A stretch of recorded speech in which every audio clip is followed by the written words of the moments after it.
Life after बैथ। कहानी की शुरुआत में हमें एक लड़की को दिखाया जाता है जिसका नाम बैथ होता है। वो अकेली हाइकिंग कर रही होती है, जिसके बाद हम एक लड़के जैक को देखते हैं जो बैथ का बेस्ट फ्रेंड होता है। आगे दिखाया जाता है कि जैक बैथ के घर पर उसके फ्यूनरल में शामिल होने आता है, जिसका मतलब था कि बैथ मर चुकी है। हमें पता चलता है कि जैक बैथ से बहुत प्यार करता था, वो उससे शादी करना चाहता था।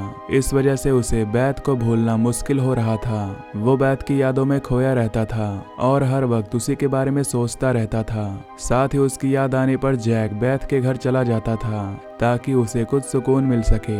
एक दिन जैक बैथ के पेरेंट्स से मिलने के लिए उनके घर जाता है। वहां पर वो देखता है कि उनकी मेड सर्वेंट घर छोड़कर जा रही है और बैथ के फादर उसे रोकने की कोशिश कर रहे हैं, लेकिन मेड उनकी बात सुने बिना ही चली जाती है और बैथ के फादर जैक को अंदर ले जाते हैं। दोनों बैथ के बारे में बात करते हैं। जैक उन्हें बताता है कि बैथ के साथ उसके रिलेशनशिप में कुछ इश्यूज चल रहे थे, जिसके बाद वो दोनों चेस खेलने लगते हैं। लेकिन जैक का ध्यान गेम में नहीं लगता और खेल खत्म करने के बाद जैक अपने घर लौट जाता है। जाने से पहले बैथ की माँ उसे बैथ का एक स्कार्फ दे देती है। उसके बाद जैक रोज बैथ के घर जाने लगता है और अपना ज्यादातर वक्त उसके पेरेंट्स के साथ बिताता है। लेकिन जैक के पेरेंट्स को ये बिल्कुल भी पसंद नहीं आता, क्योंकि जैक बैथ को भूल नहीं पा रहा था। हर वक्त वो बैथ के बारे में ही सोचता था। बैथ उसकी आदत बन चुकी थी। एक दिन जैक जब बैथ के पेरेंट्स के घर जाता है तो उसे अंदर से अजीब सी आवाजें सुनाई देती हैं। उसे कुछ गलत होने का एहसास होता है और वो उनसे दरवाजा खोलने के लिए कहता है, लेकिन अंदर से उसे कोई जवाब नहीं मिलता। जैक परेशान हो जाता है और विंडो से अंदर झांकता है, जहां पर वो देखता है कि बैथ जिंदा है। इस नज़ारे को देखकर जैक शॉक्ड हो जाता है और दोबारा दरवाजा खोलने के लिए कहता है, लेकिन दरवाजा नहीं खुलता। इसी बीच जैक का भाई वहां पर आ जाता है, जो एक सिक्योरिटी ऑफिसर था। जैक अपने भाई को बताता है कि उसने बैथ को जिंदा देखा है, लेकिन उसका भाई इस बात पर यकीन नहीं करता। वो सोचता है कि जैक अभी भी बैथ की यादों से उभर नहीं पाया, पर फिर भी जैक का भाई बैथ के फादर से पूछता है कि सब कुछ ठीक तो है ना, जिस पर बैथ के फादर अंदर से कहते हैं कि सब कुछ ठीक है। लेकिन जैक का मन नहीं मानता। वो अपने भाई को कहता है कि हमें घर की तलाशी लेनी चाहिए, लेकिन उसका भाई मना कर देता है और गुस्से में उसे वहां से चले जाने के लिए कहता है, लेकिन जैक फिर भी वहां से नहीं जाता। अब एक दिन जैक चुपके से बैथ के घर में घुस जाता है, क्योंकि वो जानना चाहता था कि बैथ के घर में क्या चल रहा है। अंदर जाने के बाद बैथ के फादर उसे वहां देख लेते हैं और उसे चले जाने को कहते हैं, लेकिन जैक उनकी बात नहीं मानता और पूरे घर की तलाशी लेने लगता है। तभी वो देखता है कि बैथ की माँ बैथ को कबर्ड में छुपाने की कोशिश कर रही है। ये देखकर उसे यकीन नहीं आता कि बैथ जिंदा है। जैक को ये समझ नहीं आता कि बैथ के पेरेंट्स आखिर ऐसा क्यों कर रहे हैं, और बैथ तो बिल्कुल नॉर्मल लग रही है, जैसे उसे अपने फ्यूनरल के बारे में कुछ पता ही ना हो। वो ऐसे बिहेव कर रही थी जैसे उसकी मौत हुई ही ना हो। फिर जैक बैथ के फादर से पूछता है कि यह सब क्या हो रहा है, जिस पर बैथ के फादर उसे कुछ भी नहीं बताते, जिससे दोनों के बीच इस बात को लेकर बहस हो जाती है और गुस्से में जैक वहां से चला जाता है। उसके दिमाग में ये बात चल रही थी कि शायद बैथ ने अपनी मौत का नाटक किया है ताकि वो जैक से दूर जा सके। घर आकर जैक अपने पेरेंट्स को बताता है कि बैथ जिंदा है, लेकिन उसके पेरेंट्स भी उसकी इस बात पर यकीन नहीं करते। अब अगले दिन जैक बैथ की ग्रेव पर जाता है। वहां पर उसे बैथ की ग्रेव खुली हुई मिलती है। देखकर लगता है कि बैथ ने कब्र तोड़कर बाहर निकलने की कोशिश की है। जैक फिर भी बैथ के फादर से मिलता है और इस बारे में बात करता है, और इस बार बैथ के फादर उसे बताते हैं कि उस दिन जब तुम यहाँ से चेस खेल कर गए थे, उसके थोड़ी देर बाद बैथ घर आ गई थी, लेकिन मुझे ये समझ नहीं आया कि वो जिंदा कैसे हो गई। जैक ये सब सुनकर और कंफ्यूज हो जाता है। तभी बैथ की माँ भी वहां पर आ जाती है और दोनों के बीच इस टॉपिक पर बहस हो जाती है। इसी बीच बैथ भी वहां जाती है, जो जैक को अपने घर पर देखकर खुश हो जाती है, जिसके बाद बैथ जैक को अपने साथ ले जाती है और कुछ स्पेशल बात करने के लिए कहती है।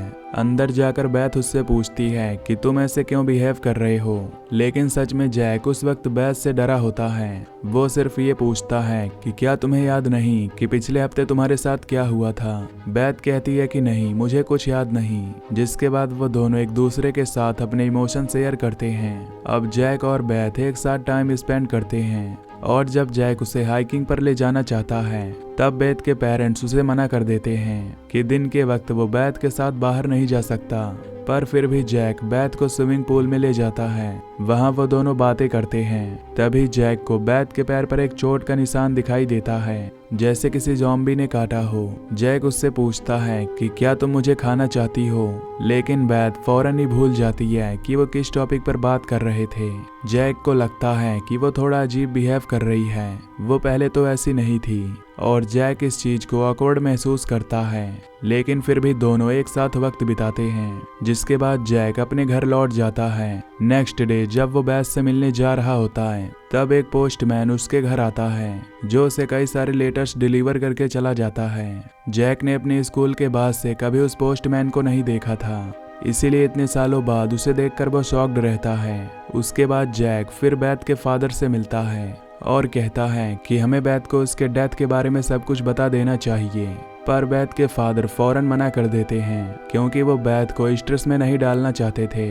जिसके बाद बेथ जैक से कहती है कि वो दोनों हाइकिंग पर चलें। ये सुनकर बेथ के फादर फिर से बेथ को दिन के वक्त बाहर जाने से मना कर देते हैं, लेकिन जैक और बेथ उनकी बात नहीं सुनते और पार्क में चले जाते हैं। वहां पर वो दोनों एक अच्छा टाइम स्पेंड करते हैं। थोड़ी देर बाद बेथ के फेस पर अलग अलग तरह के मार्क्स दिखाई देने लगते हैं। घर आने पर जब बेथ के फादर उसके फेस पर मार्क्स को देखते हैं तो वो जैक पर बहुत गुस्सा करते हैं, क्योंकि जैक उनके मना करने के बाद भी बेथ को दिन के वक्त बाहर ले गया था। जिस पर जैक एक बार फिर से उनसे कहता है कि हमें बेथ को उसकी डेथ के बारे में बता देना चाहिए, लेकिन उसके फादर फिर से मना कर देते हैं। बेथ के फादर जैक से कहते हैं कि वो बेथ से दूर रहे।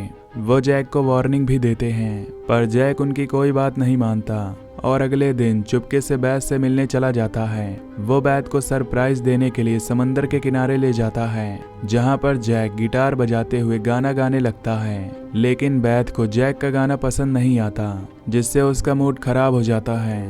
वो गुस्से में चीजें तोड़ने लगती है। फिर अचानक से उसका मूड नॉर्मल हो जाता है। जैक उसे रिलैक्स कराता है, लेकिन बेथ फिर से एग्रेसिव हो जाती है और जैक को धक्का देकर पीछे कर देती है। जैक उसे शांत करके अपनी कार में बैठाता है और कार में रेडियो पर म्यूजिक बजने लगता है, जिसे सुनकर बेथ अपने कंट्रोल में नहीं रह पाती। ये देखकर जैक उसे घर ले आता है, जहां बेथ अजीब तरीके से बिहेव करने लगती है। जैक उसके इस बिहेवियर को लेकर काफी परेशान हो जाता है और किसी बहाने से वहां से निकल जाता है। जिसके अगले दिन जैक एक रेस्टोरेंट में अपनी एक फ्रेंड से मिलता है, जो उसकी बचपन की दोस्त थी। इस लड़की को जैक की मां ने बुलाया था ताकि जैक बेथ को भूलकर उसके साथ समय बिता सके।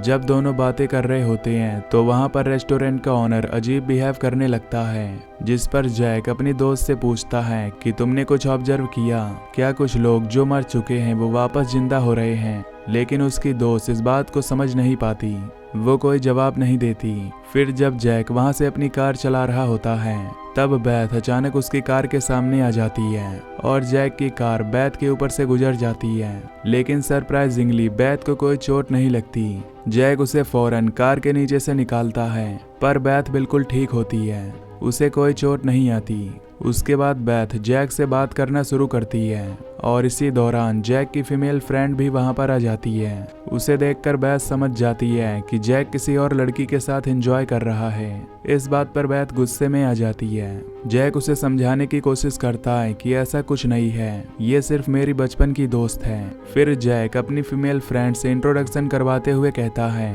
कि ये बेथ है। ये सुनकर जैक की दोस्त शॉक्ड हो जाती है, क्योंकि जैक की मां ने उसे बताया था कि बेथ अब इस दुनिया में नहीं है। यहाँ बेथ को लगता है कि जैक उससे जरूर कोई बात छुपा रहा है। बेथ जैक से कहती है कि सच बताओ क्या बात है। तब जैक उसे उसके ग्रेव के पास ले जाता है और कहता है कि हम हाइकिंग पर गए थे, वहां तुम्हें एक स्नेक ने काट लिया था, जिसकी वजह से तुम मर गई थी, लेकिन अब तुम वापस से जिंदा हो गई हो। बेथ ये सुनकर परेशान हो जाती है, क्योंकि वो जानती है कि मरने के बाद जिंदा होना इम्पॉसिबल है। जैक उससे कहता है कि हाँ, तुम वो बेथ नहीं हो जो पहले थी। तुम पहले बहुत अच्छी थी, लेकिन अब तुम छोटी मोटी बातों पर एग्रेसिव हो जाती हो। इस वजह से मैं अब तुम्हारे साथ नहीं रह सकता। बेथ जैक की बातें सुनकर और ज्यादा गुस्से में आ जाती है और जैक की कार लेकर चली जाती है। और जब जैक अपने घर वापस आता है तो वो देखता है कि उसके ग्रैंडफादर जो अब नहीं रहे वो वापस से जिंदा हो गए हैं। जैक का भाई उन्हें मारने के लिए गन चलाने की कोशिश करता है, लेकिन जैक के पेरेंट्स उसे रोक लेते हैं क्योंकि उन्हें समझ नहीं आ रहा था कि ये कैसे हो रहा है। इसी दौरान घर का मालिक जो पहले मर चुका था वो भी वापस जिंदा हो गया था। ये सब देखकर जैक अपनी फैमिली को वहां से निकलने के लिए कहता है। जैक बेथ के फादर को कॉल करता है और बताता है कि उसके ग्रैंडफादर और घर का मालिक भी वापस जिंदा हो गए हैं। इसीलिए बेथ के फादर जैक को बुलाते हैं और कहते हैं कि अब तुम बेथ से ये कहोगे कि तुम मरी नहीं थी बल्कि जिंदा ही थी। लेकिन जैक कहता है कि ये सब आपकी मेड सर्वेंट की वजह से हो रहा है और वही सब कुछ ठीक कर सकती है, हमें उसके पास जाना चाहिए। लेकिन बेथ के फादर उसकी बात को इग्नोर करते हैं। तब जैक कहता है कि अगर तुम मुझे उस मेड सर्वेंट का एड्रेस दो तो मैं बेथ के सामने सब कुछ सच बता दूंगा, जिस बात को बेथ के फादर मान जाते हैं। फिर दोनों बेथ से बात करने के लिए उसके पास जाते हैं, लेकिन तब तक बेथ एक आदमी को मार देती है। ये देखकर जैक डर जाता है और बेथ के पास जाकर सच बताने से मना कर देता है क्योंकि बेथ अब पूरी तरह से एग्रेसिव हो चुकी थी। इसके बाद जैक किसी तरह वहां से मेड सर्वेंट का एड्रेस लेकर निकल जाता है, लेकिन बेथ भी उसके पीछे कार में आ जाती है, जिस वजह से जैक को बेथ को अपने साथ ले जाना पड़ता है। और जब वो लोकेशन पर पहुंचते हैं तो जैक बेथ से कहता है कि तुम कार में ही रुको। जैक उस मेड से बात करने के लिए अंदर जाता है, लेकिन वहां जाने पर उसे मेड सर्वेंट नहीं मिलती। वहां जैक उस मेड के कजिन से मिलता है जो उसे बताती है कि वो तो काफी पहले यहाँ से जा चुकी है। वहीं जैक को पता चलता है कि जिस दिन वो मेड सर्वेंट घर छोड़कर गई थी उस दिन बेथ के फादर ने उसके साथ बुरा बर्ताव किया था, इस वजह से उसने घर छोड़ दिया। फिर जैक अपनी कार के पास जाता है और उसी दौरान बेथ के फादर भी वहां पहुंच जाते हैं। वो बेथ को अपने साथ ले जाने लगते हैं। जैक उन्हें रोकने की कोशिश करता है पर बेथ के फादर जैक को मारकर बेहोश कर देते हैं और जैक को वहीं छोड़कर बेथ को लेकर चले जाते हैं। अगले दिन जब जैक को होश आता है तो वो अपनी कार लेकर घर वापस जाता है। वहां पर उसे एक ज़ॉम्बी दिखाई देता है जो जैक को देखते ही वहां से भाग जाता है। ये देखकर जैक परेशान हो जाता है और अपने परिवार को ढूंढने लगता है। फिर उसे एक जगह बहुत सारी जली हुई लाशें मिलती हैं। उन्हें देखकर जैक बहुत उदास हो जाता है क्योंकि उसे लगता है कि वो उसके परिवार के लोग हैं जो ज़ॉम्बी का शिकार हो गए। थोड़ी देर बाद जैक अपनी जरूरी चीजें लेकर बेथ के घर पहुंचता है। वहां उसे बेथ के फादर की कार में खून के निशान दिखाई देते हैं। फिर वो अंदर जाता है और देखता है कि बेथ और उसकी माँ घर के अंदर हैं और बेथ माइक्रोवेव के साथ बंधी हुई है और बेथ की माँ उसे अपना हाथ काटकर खिला रही होती है। ये देखकर जैक उसकी माँ के हाथ पर पट्टी बांधता है और बेथ के फादर के बारे में पूछता है, जिस पर बेथ की माँ उसे बताती है कि बेथ ने अपने फादर को मार दिया है। इसके बाद जैक बेथ की माँ से कहता है कि वो ये जगह छोड़कर कहीं और चली जाए। वो कहता है कि अब से बेथ उसकी जिम्मेदारी है। शुरू में बेथ जैक को देखकर बहुत गुस्से में आती है, लेकिन जैक उसे समझाता है और हाइकिंग पर चलने के लिए कहता है। ये सुनकर बेथ थोड़ा रिलैक्स हो जाती है। जैक बेथ को माइक्रोवेव के साथ बंधे हुए हाइकिंग पर ले जाता है, लेकिन तभी वहां पर जैक का भाई पहुंचता है और बेथ पर गन चलाने लगता है। जैक उसे रोकता है और पूछता है कि मॉम डैड के साथ क्या हुआ, वो कहाँ हैं। जैक का भाई कहता है कि वो जिंदा हैं और उन्हें कुछ नहीं हुआ है। वो जली हुई लाशें जो तुमने देखी वो ज़ॉम्बीज़ की थी जिन्हें मैंने मारा था। फिर जैक का भाई उसे अपनी गन दे देता है और कहता है कि अगर जरूरत पड़े तो तुम बेथ को मार सकते हो। लेकिन जैक बेथ को हाइकिंग पर ले जाता है। वहां पहुंचकर वो बेथ से कहता है कि मुझे तुमसे बहुत प्यार है, और ये कहते ही जैक अपनी गन से बेथ पर गोली चला देता है। इसके बाद बेथ माइक्रोवेव के साथ खाई में गिर जाती है और उसकी मौत हो जाती है। जिसके बाद जैक उदास हो जाता है क्योंकि उसने उस लड़की को मार दिया था जिससे वो दिल से प्यार करता था। फिर जैक वापस अपने परिवार के पास जाता है, जिन्हें जिंदा देखकर उसे सुकून महसूस होता है। जैक के पेरेंट्स उससे माफी मांगते हैं क्योंकि उन्होंने जैक पर भरोसा नहीं किया था। इसके बाद जैक अपनी क्लोज फ्रेंड से मिलता है जो अपने ग्रैंडफादर की मौत से उदास होती है। जिसके बाद जैक बेथ और उसके फादर की ग्रेव पर जाता है, जहां आगे वो अपनी फ्रेंड के साथ डिनर पर जाता है। अब ये दोनों भी एक रिलेशनशिप में आ चुके हैं और यहीं पर ये मूवी खत्म हो जाती है। तो मैं मिलूंगा आपसे नेक्स्ट वीडियो में। Till then take care, love you, bye bye.